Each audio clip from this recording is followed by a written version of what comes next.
예,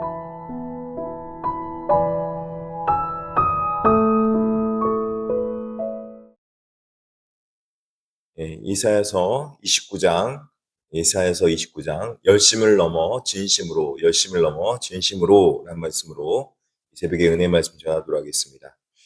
이제 오늘 우리가 읽은 29장 말씀은 우리가 종종 신앙생활을 하면서 내가 얼마나 교회에 자주 출석하고 얼마나 많은 봉사를 하며 얼마나 철저히 규례를 지키는지에 대해서 우리가 한번 좀 살펴볼 그런 내용입니다. 하나님께서 우리에게 진정으로 원하시는 것은 습관적인 그리고 매너리즘에 빠진 열심은 아닌 것 같습니다. 그리고 오히려 그런 매너리즘을 뛰어넘어서 우리가 열심히 하고 있지만 그 열심 속에 우리의 마음이 담겨져 있는 진심을 원하고 계신 하나님을 볼 수 있습니다.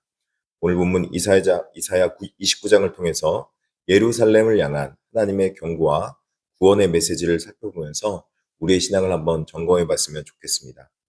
첫 번째는 껍데기뿐인 종교적 열심을 버려야 합니다. 슬프다 아리엘이여 아리엘이여 다윗이 진친 성읍이여 해마다 절기가 돌아오려니와 29장 1절에 이렇게 말씀하고 있습니다. 본문 1절에서 하나님은 예루살렘을 아리엘이라고 부르십니다. 아리엘은 번제단을 의미합니다. 유다 백성들은 다윗의 도성 예루살렘에서 해마다 절기를 지키며 수많은 제물을 바쳤습니다. 그들은 이 거룩한 성전과 제단이 자신들을 안전하게 지켜줄 것이라고 굳게 믿었습니다. 하지만 하나님은 해마다 절기가 돌아오게 하라고 말씀하시면서 그들의 공허한 종교의식을 비판하십니다. 13절의 말씀처럼 그들의 입술은 미사역으로 가득 차서 하나님을 찬양하고 가까이 하는 듯 보입니다. 그러나 그들 마음속에는 정작 하나님께서 멀리 떠나 있었습니다. 그들의 신앙은 진정성을 잃어버린 채 그저 사람들의 관습과 계명에 따라 기계적으로 반복되는 학습된 열심을 했던 것입니다. 우리도 마찬가지입니다. 오랜 신앙생활과 또 그리고 종교적 행위를 하게 되면은 하나님을 향한 진실함과 두려움이 사라지게 됩니다. 사랑이 없기 때문에 껍데기뿐인 신앙만 남게 되는 것입니다. 하나님을 경외하지 않고 그저 행해 오던 대로 또 하던 대로 그냥 예배 자리에 와서 찬양하고 즐기고 예배는 드리지만 그 안에 진정성은 없기 때문에 내가 예배를 통해서 정말 생명을 얻고 말씀을 통해서 내가 하나님의 은혜를 받고 앞으로 이 말씀대로 살아갈 때 어떤 하나님의 놀라우신 복됨이 임할까라는 것에 대한 기대감은 없어지게 되는 것입니다. 종교적 관성에 따라서 날마다 그저 하는 대로 따라가는 그런 삶이 되기 때문에 그렇다는 것입니다. 겸손히 무릎 꿇는 진정성 있는 마음을 담은 진심이 우리 가운데서 신앙의 회복을 이루어야 된다는 것입니다. 두 번째는 우리의 진심은 위기 속에서 하나님을 신뢰하는 것으로 증명됩니다. 5절에 보니까 이렇게 말씀합니다. 그럴지라도 내 대적의 무리는 세미한 티끌 같겠고 강포한 자의 무리는 날려가는 겨 같으리니 그 일이 순식간에 갑자기 일어날 것이라.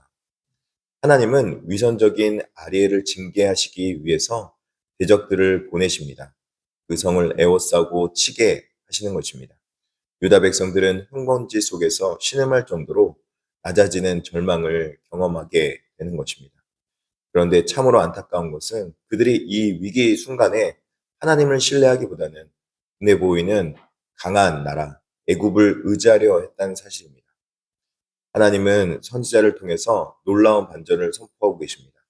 예루살렘을 에워싸며 위협하던 그 무서운 대적들이 하나님의 임재 앞에서는 미세한 티끌과 날아가는 겨처럼 흔적도 없이 사라질 것이라고 말씀하고 계십니다.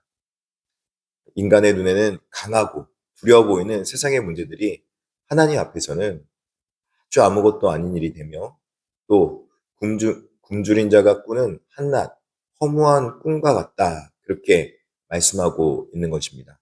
7절에 보니까 이렇게 말합니다. 아리엘을 치는 열왕의 무리 곧 아리엘과 그 요새를 쳐서 그를 공고하게 하는 모든 자는 꿈같이 밤의 환상같이 되리니 이렇게 말씀하는 것입니다. 위기의 순간에서 우리가 무엇을 의지하는가 보면은 우리의 신앙의 진심이 드러나게 되는 것입니다. 세상의 큰 문제들이 아무리 거대해 보여도 그것은 하나님의 능력 앞에서 바람에 날리는 티끌에 불과합니다. 절망적인 상황 속에서 인간적인 계산을 내놓고 우레와 폭풍 가운데 임하시는 전능하신 하나님만을 온전히 신뢰하는 것. 그것이 바로 진짜 신앙입니다. 세 번째는 세상의 지혜를 내놓고 영적인 눈을 떠야 합니다. 11절에 보니까 이렇게 말씀하고 있습니다. 그러므로 모든 계시가 너희에게는 봉한 책의 말처럼 되었으니 그것을 글 아는 자에게 주며 이르기를 그대에게 청하노니 이를 읽으라 하면 그가 대답하기를 그것이 봉이 됐으니 나는 못 읽겠노라 할 것이오. 하나님께서 대적을 물리치겠다고 구원의 기쁨을 주셨음에도 불구하고 유다의 백성과 영적 지도자들은 깊은 영적 잠에 빠져 있었습니다.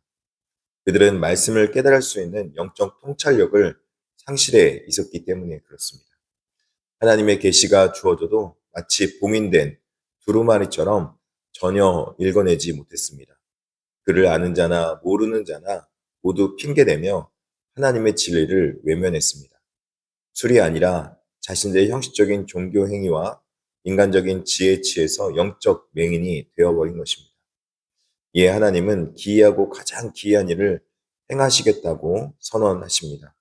이 일은 인간의 얄팍한 사고와 계산을 훌쩍 뛰어넘어서 하나님의 놀라운 구원의 역사를 보여주는 계기가 됩니다. 하나님의 일하심 앞에서 스스로 지혜롭다 여기는 자들의 지혜가 한 번에 무너져 버리는 것입니다. 명철하다고 생각하던 그들의 명철이 한 번에 가려져 버리는 것입니다. 14절입니다. 그러므로 내가 이 백성 중에 기이한 일, 곧 기이하고 가장 기이한 일을 다시 행하리니 그들 중에서 지혜자의 지혜가 없고 명철자의 총명이 가려지리라. 인간의 지혜가 똑똑하면 얼마나 똑똑하고 인간의 명철이 얼마나 총명하면 총명하겠습니까? 그 모든 것들이 근데 하나님 앞에서 가려지고 한 번에 모든 것이 없어지는 것 같은, 무너지는 것 같은 것으로 만들어 버리겠다라고 하나님이 말씀해 버리는 것입니다. 우리는 세상의 헛된 총명과 지혜를 버려야 합니다. 내가 인간적으로 가지고 있던 경험들, 이전에 이렇게 했던 것들이 좋았지. 내가 하던 대로 하던 대로 행하던 일들이 좋았지. 하던 신앙적 관성을 가지고 있는데 그런 관성을 내려놓아야 된다는 것입니다. 우리가 판단하던 생각 안경을 벗어버리고 비로소 봉인되었던 말씀을 가지고 하나님 앞에 나아가서 말씀을 통해 지배를 받고 말씀을 통해서 하나님 앞에 신앙생활 해야 될 줄 믿습니다. 하나님 앞에 우리가 분별하는 영적 눈이 띄어지게 되는 것입니다. 그렇게 될 때 우리는 진정한 그냥 종교 생활만 하는 것이 아닌 하나님을 신뢰하며 살아갈 수 있게 됩니다. 사랑하는 성도 여러분, 하나님은 위선적인 종교의식에 중독된 유다 백성들의 눈을 감기시고 그들의 헛된 지혜를 부끄럽게 만드셨습니다. 오늘 이 말씀은 우리의 심령을 찌르는 거룩한 경고가 되어야 된다는 것입니다. 우리의 신앙은 입술의 고백에 머물러지면 안 되고 하나님 앞에 진정성을 가지고 기계적인 방법만을 열심히 하는 그런 신앙이 아니라 하나님 앞에 마음을 담아서 우리의 삶 속에서 이 신앙이 삶으로 또 그리고 우리의 모든 곳에 녹아내어지는 진정한 신앙으로 겸손히 엎드리며 하나님의 말씀대로 살아가는 저와 여러분이 되기를 진심으로 축복합니다. 기도하겠습니다. 자비하시고 내려오신 하나님 아버지, 주님 감사합니다. 우리의 신앙이 열심히 있었다면 이제 열심만 있는 것이 아니라 그 안에 하나님의 앞에 마음을 담은 진정성 있는 신앙이 되게 하여 주시옵소서. 그래서 하나님 앞에 우리가 진심으로 전심으로 돌아올 수 있도록 하여 주시옵시고 우리가 겉으로만 오랫동안 신앙한 것이 중요한 것이 아니라 하나님 앞에 진정성 있게 신앙해 나가는 것이 중요한 것임을 깨달아 알고 하나님을 경외하며 신뢰하며 하나님이 기뻐하시는 일들을 감당케 하여 주시옵소서. 주님 앞에 기도하옵기는 육신의 연약함에 있는 백성들 하나님 고쳐주시고 치유하여 주시옵시고 또 이 땅 가운데 어려움 당한 자들 하나님께서 도와주시옵소서. 김유경 기사님과 또 이호교나 권사님 뿐만 아니라 김하자 일사의 며느리 하나님께서 기억하여 주시고 육신의 나음과 치유하심이 있게 하여 주시옵소서. 재정적으로 어려운 백성들, 물질적으로 어려워서 정말 하나님 앞에 나오고 싶구나. 여러 가지 어려움을 겪고 있는 백성들 하나님께서 기억하여 주시고 사업장 가운데 복을 내려주시고 회복시켜 주시옵소서. 그러나 먼저 신앙의 회복이 있게 하여 주시옵소서. 주님, 기도하옵기는 여러 모습들 가운데 우리의 신앙이 진전성 있는 모습으로 나아가려고 하는데 힘든 환경 때문에 어려운 백성들 하나님께서 위로하여 주시고 평강의 평강으로 인도하여 주시옵소서. 감사하며 예수님의 이름으로 기도드립니다. 아멘.